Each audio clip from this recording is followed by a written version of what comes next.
senantiasa mengingatkan kepada pribadi kami sendiri dan juga kepada seluruh hadir pada Jumat kali ini untuk sama-sama kita meningkatkan daripada kualitas iman dan takwa kita kepada Allah Subhanahu wa taala.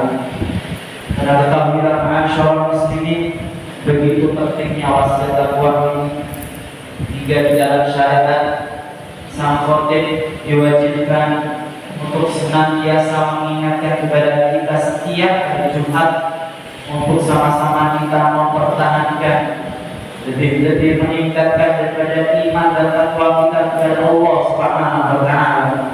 Bahkan menjadi tidak sah salat Jumat kita apabila sang khatib lupa mengingatkan akan pentingnya wasiat takwa kepada Allah Subhanahu wa taala. Baik dengan bahasa Arab ataupun dengan bahasa lainnya. Oleh karena itu, karena tidak ada satu manusia pun di muka bumi ini yang kelak yaumul qiyamah akan diselamatkan oleh Allah Subhanahu wa taala, melainkan mereka-mereka yang dahulu di dunia senantiasa mengisi daripada relung hatinya dengan keimanan, ketakwaan, rasa takut yang luar biasa kepada Allah Subhanahu wa taala. Para ulama membagi daripada dua hal akan perkara takwa ini. Yang pertama adalah izhar awamirillah, melaksanakan perintah-perintah Allah Subhanahu wa taala. Dan yang kedua adalah ijtinabun nawahi, meninggalkan larangan-larangan Allah Subhanahu wa taala. Maka kita hidup di dunia ini dituntut di dalam syariat untuk melaksanakan kedua poin tersebut dengan sangat berimbang dan seimbang. Oleh karenanya, apabila ada di antara kita yang hari-harinya dihiasi dengan amal ibadah kepada Allah Subhanahu wa taala, tidak luput dengan kebaikan, salatnya selalu dijaga, bahkan senantiasa dilakukan dengan berjamaah, kemudian ia sempurnakan daripada puasa, zakat serta hajinya, akan tetapi di sisi lain ia masih tidak mampu meninggalkan apa yang telah dilarang oleh Allah. Di sisi lain ia masih bergelut dengan dosa-dosa yang jelas-jelas diharamkan oleh Allah. Maka orang seperti ini masih belum dikategorikan mereka-mereka yang beriman dan bertakwa kepada Allah. Sebaliknya, masyaallah muslimin, apabila ada seseorang yang ia mampu menahan hawa nafsunya, mampu meninggalkan apa yang telah diharamkan, mampu meninggalkan maksiat-maksiat yang telah dilarang oleh Rasulullah, akan tetapi di sisi lain ia juga belum mampu melaksanakan apa yang telah diperintahkan oleh Allah, maka orang ini juga belum termasuk mereka yang bertakwa kepada Allah. Maka apabila juga ada di antara kita seorang muslim yang mungkin dia diberikan rezeki lebih oleh Allah Subhanahu wa taala, keluasan rezeki oleh Allah Subhanahu wa taala, kemudian dengan keluasan rezekinya dia senantiasa berderma pada siapapun, dia senantiasa berbagi kepada mereka yang membutuhkan, setiap hari dia keluarkan daripada sedekahnya kepada mereka-mereka yang senantiasa membutuhkannya. Akan tetapi di sisi lain dia masih belum mampu melaksanakan ibadah wajibnya, ia masih terlena akan sholat wajibnya. Maka ketahuilah masyaallah muslimin, segala macam bentuk sosialnya, segala macam bentuk sedekahnya di mata Allah Subhanahu wa taala adalah nol besar. Tidak ada nilainya di hadapan Allah Subhanahu wa taala karena ia mampu melaksanakan apa yang disunahkan, tetapi berani meninggalkan apa yang jelas-jelas diwajibkan oleh Allah Subhanahu wa taala. Oleh karenanya kita hidup di dunia ini dilarang meremehkan dosa, apapun dosanya, sekecil apapun dosanya yang mungkin menurut kita itu remeh, bisa jadi di dalam dosa tersebut terdapat murka Allah Subhanahu wa taala. Begitu pula sebaliknya, kita pun dilarang meremehkan kebaikan, sekecil apapun kebaikan yang kita kerjakan, bisa jadi di dalamnya terdapat ridha dan ampunan Allah Subhanahu wa taala. Bahkan seseorang yang mau bermalam-malaman, bergelap-gelapan menuju masjid Allah Subhanahu wa taala di subuh hari, di saat banyak manusia terlelap dalam tidurnya, kemudian dia pergi ke masjid Allah Subhanahu wa taala untuk melaksanakan sholat subuh berjamaah, maka setiap langkahnya yakinlah kebaikan yang luar biasa dari Allah Subhanahu wa taala. Dikisahkan dahulu seorang saleh. Yang orang saleh ini mempunyai kebiasaan istiqomah, senantiasa bangun malam di sepertiga malam terakhir. Setelah dia lakukan qiyamul lail, kemudian terdengar adzan subuh yang bergegas menuju masjid Allah Subhanahu wa taala untuk melaksanakan salat subuh berjamaah. Dikarenakan tadi malamnya terjadi hujan yang besar mengakibatkan jalanan-jalanan di daerah tersebut terdapat banyak kubangan-kubangan air. Kemudian orang saleh tersebut keluar dari rumahnya menuju masjid yang ia tuju. Di pertengahan jalan, tiba-tiba orang saleh tersebut terpeleset dan masuk ke dalam kubangan air yang menyebabkan daripada bajunya, pakaiannya, serta badannya kotor. Ia pun kembali ke rumahnya. Ia mengganti pakaian dengan pakaian yang bersih, kemudian dia bersihkan tubuhnya. Tidak menyusutkan daripada semangatnya untuk pergi kembali ke masjid yang dia tuju. Kedua kalinya di pertengahan jalan, orang saleh tersebut kedua kalinya terjatuh dan terpleset ke dalam kubangan air. Dengan kejadian ini sekali lagi tidak mengecilkan daripada niat baik, semangat daripada orang saleh tersebut kembali lagi dia bersihkan pakaiannya dan tubuhnya. Dan ketiga kalinya, tatkala di pertengahan jalan, hampir orang saleh ini terpleset di dalam kubangan air. Tiba-tiba ada seorang laki-laki yang datang dengan membawa lentera dan memegang tangan daripada orang saleh tersebut. Disebabkan lentera yang begitu terang, menyebabkan daripada jalanan-jalanan di daerah tersebut terlihat jelas mana jalanan yang bisa dilalui dan mana jalanan yang tidak bisa dilalui. Kemudian orang saleh tersebut diantar oleh si pembawa lentera menuju masjid yang dituju. Tapi subhanallah, sampailah mereka berdua di depan masjid yang mereka tuju, si pembawa lentera berbalik pulang, tidak mau masuk masjid. Seketika mengetahui hal tersebut, dipegang tangan si pembawa lentera oleh orang saleh tersebut.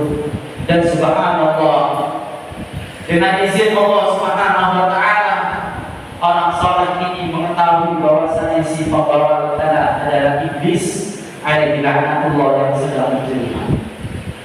Maka ditanyakan oleh orang saleh, apa maksud dan tujuan wahai iblis mengantarkanku sampai ke masjid yang aku tuju? Bukankah tugas utamamu di dunia ini adalah menjauhkan dan menghalang-halangi manusia untuk beribadah kepada Allah? Maka dijawab oleh iblis, "Na'am, ya wahai orang saleh, tujuanku di dunia ini tidak lain dan tidak bukan adalah menjauhkan sejauh-jauhnya seorang hamba dari Tuhannya. Maka tatkala aku mengetahui engkau keluar dari rumah menuju masjid yang kau tuju di pertengahan jalan, akulah yang mendorongmu hingga engkau jatuh dan terpeleset ke dalam kubangan air. Maka engkau hal tersebut tidak menyusutkan daripada niatanmu dan semangatmu engkau kembali ke rumah dan bersih diri.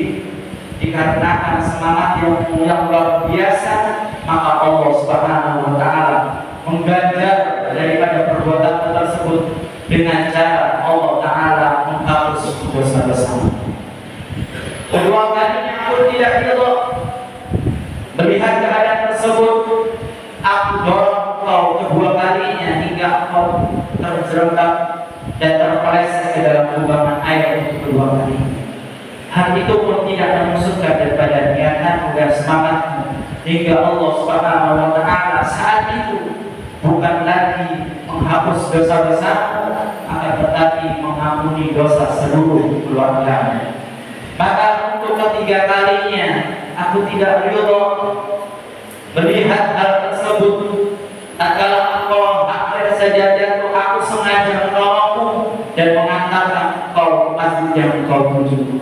Karena kalau sampai aku dengan sengaja mendorongmu dan menyebabkan kau terpeleset untuk ketiga kalinya, dan untuk ketiga kalinya juga kau kembali ke rumah dan bebersih diri kemudian kembali lagi ke masjid, maka niscaya saat itulah Allah Subhanahu wa Ta'ala mengampuni seluruh dosamu, mengampuni seluruh dosa keluargamu, bahkan mengampuni dosa orang-orang yang ada di daerahmu.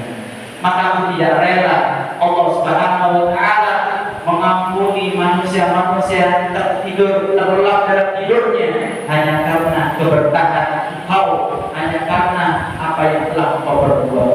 Oleh karenanya aku biarkan kau beribadah dan biarkan aku menggoda manusia-manusia yang lain.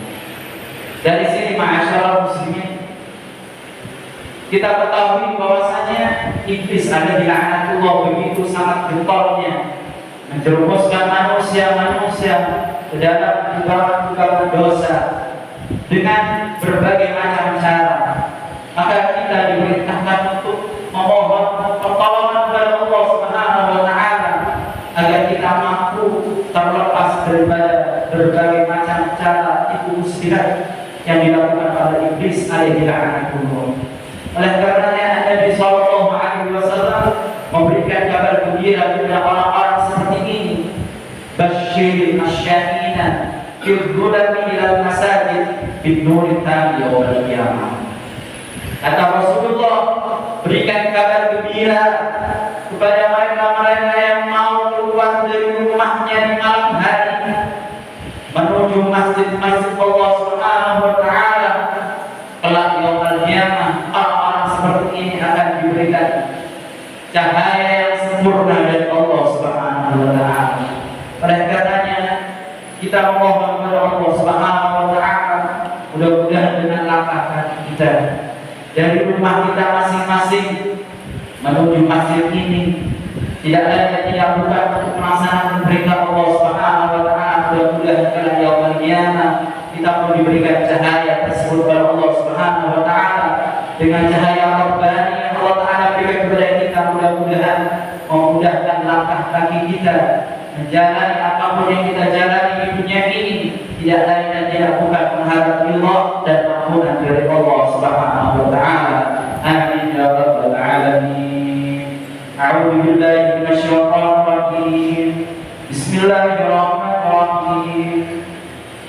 Ya ayyuhalladzina amanu udkhulu fis-silmi kaffah wa la tattabi'u khutuwatis syaitan innahu lakum aduwwun mubin. Barakallahu li wa lakum fil Qur'anil 'azim wa nafa'ani wa iyyakum minal ayati wa dzikril hakim wa taqabbal minni wa minkum tilawatahu innahu huwal ghafurur rahim. Allahumma shalli wa sallim ala sayyidina Muhammad wa ala ali sayyidina Muhammad.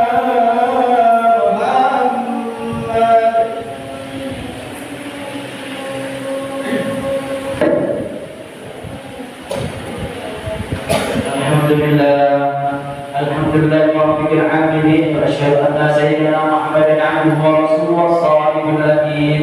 Allahumma shalli wa sallim ala sayyidina Muhammad wa ala ali sayyidina Muhammad wa tabi'ina wa ihsani ila yaumiddin. Amma ba'd, fa ya ibadallah, usikum wa nafsi bittaqwallah wa wasallallahu wa'lamu anna Allah amarakum bi amrin bada'a bi nafsihi wa thabata bi malaikatihi qudsihi wa qala wa lam yazal qailan 'aliman inna Allaha wa malaikatahu yusalluna 'alan nabi ya ayyuhalladzina amanu sallu 'alaihi wa sallimu taslima. Allahumma shalli wa sallim 'ala sayyidina Muhammad wa 'ala ali sayyidina Muhammad kama shallaita wa sallamta 'ala sayyidina Ibrahim wa 'ala ali sayyidina Ibrahim wa barik wa barik wa majid 'ala sayyidina Muhammad wa 'ala ali sayyidina Muhammad kama barakta wa barakta 'ala sayyidina Ibrahim wa 'ala ali sayyidina Ibrahim fil 'alamin innaka Hamidum Majid.